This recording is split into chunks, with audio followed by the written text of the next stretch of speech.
Rasel viper finish, বেনজিন finish. Moti ভাই নাই, ছাগলকাণ্ডের মতি ভাই নাই।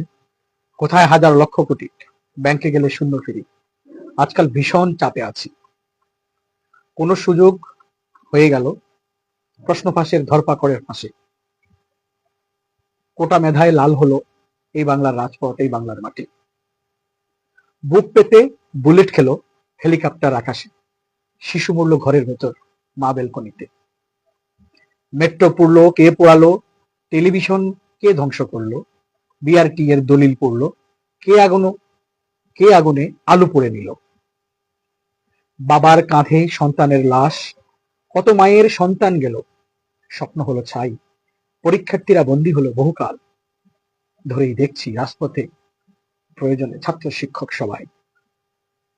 কেউ চায় স্থাপনা ধ্বংসের বিচার, কেউ চায় 2 শতাধিক জনের। মা বোনেরা নামলো পথে, কেউ জানায় স্বাগত, কেউ লাঠি বন্দুকে সরকারি বাহিনীর চেয়েও শক্ত। 52, 69, 90 যত মরেনি, 24 পার হলো সেই তরুণী। শান্তি কোথা পাই? এইবার বুঝি শুরু হলো মৃত্যু আর লাশ বরণের সানাই। কার লাশে কার লাভ, কে করিবে ভোগ? স্বাধীন দেশে স্বাধীনতা খোঁজা, বিলাসিতা আর উপভোগ। যার যায় সে বোঝে প্রিয়জন হারানোর বেদনা। জেল ফাঁসি যতই হোক, প্রতিশোধ যে আর কমে না। দেশ আমার, মাটি আমার, পতাকা আমার, সন্তান আমার। রক্ত কেন ঝরে? এই রক্তের বিনিময়ে সোনার বাংলার সিংহাসনে কে বসবে? কে সিংহাসনে যাবে?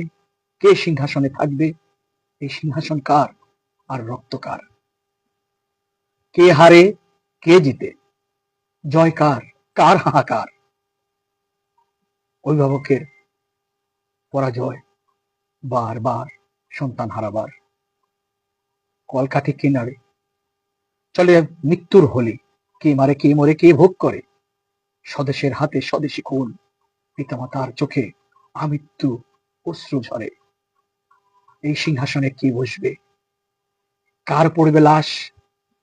লাশ নিয়ে হবে রাজনীতি। কে দখল করবে সেই সিংহাসন? কার রক্ত? সিংহাসন কার? রক্ত কার? গত আগস্টের 1 তারিখের লেখা আমার এই কবিতা।